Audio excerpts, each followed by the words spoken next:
Hey everyone, I can't express how sorry I am I'm not there, but Andrew and I, we had a prior engagement lined up for a family vacation, and I know that Brian would have wanted us to be here, and he would have been upset if I missed it. I can actually hear him telling me, I hope this isn't in a church, but kiss my ass, you're fucking going. I wrote something, bear with me, it's on my phone. But I wrote something just to kind of help me cope and clear through what has happened in this tragedy of me losing my best friend. So I'm just going to read it to you guys, and I love you guys. Like I said, I wish I was there. So, KOP, keep on partying, Bry Bry. Around summertime or maybe early fall of 1987, I met who would then become my best friend. From the first time we met, Bry Bry and Durger would forever run the halls, causing havoc on all who opposed us. We tormented his older brother D-Dub, and we made our parents' lives as difficult as possible. Together, we somehow formed this brotherhood and friendship so rare, so eerie, most people couldn't even grasp how two polar opposites were so identical. I can remember numerous times that I was being dragged out of the house into a car to leave, and Brian would just chase us, furious that I was leaving. We were just inseparable, and that never changed. We always made sure that we had a way of being together. Even when the distances were tough, the connection between us never felt that way. Brian was my best man at my wedding, and for good reason. Brian was the best man I had ever met. No doubt, Brian was a difficult man, as we all can attest, but his love for his family and friends was undeniably the strongest attribute he has embedded within us. During his best man speech, he said something that has struck me to the core ever since. He said that I was the most generous person he had met, and that I was always making sure he was able to share whatever it was I had. He specifically spoke of a time I got new rollerblades for my birthday. Brian did not have any at the time, so I decided to take one off my foot, and Brian and I began to scoot around on one foot each. Brian believed this was my generous nature. But what he didn't know is it had nothing to do with me wanting to just share with him. It had everything to do with me admiring him. Because you see, leaving Brian behind was never an option.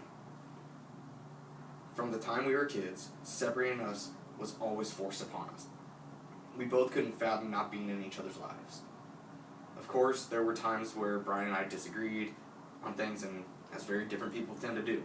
We fought like brothers all the time. But when the time came and the dry spells were over, we simply embraced each other as if nothing ever happened.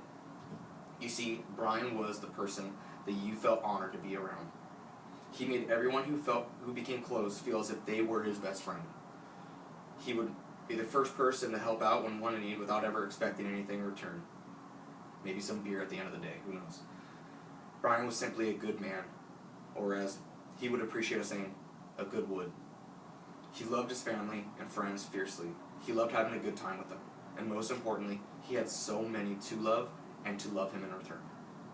I sit here not saddened by how short his life was, but heartbroken I could potentially live a life longer not having him than I had him. But my heartache softens with this. Brian has not left me. Brian has not left any of you. Brian has not left this world. Brian was such a ball of energy and a ball of life, and he impacted so many lives that his imprint will forever echo throughout my being. I could tell stories for days on end about the good times and love Brian and I shared, but I keep thinking about how much Brian wouldn't want me to hurt. The pain I feel now would be unbearable for him. Knowing how much he has hurt us all would be the last thing Brian would want. He would want us to honor him by embracing life and understanding it is not guaranteed. Brian will forever be my children's guardian angel and will forever be my best friend. Words cannot do justice to the empty feeling left behind, and there is no way to describe how much I will miss his glowing personality. But Brian leaves no doubt in my heart. He would never leave us. I refuse to allow it. I refuse to believe it. And I refuse to go through life one wolf shy over wolf pack. Because truth is, Brian wouldn't want that. And we all know Brian does what Brian wants. Brian and I spoke almost every day.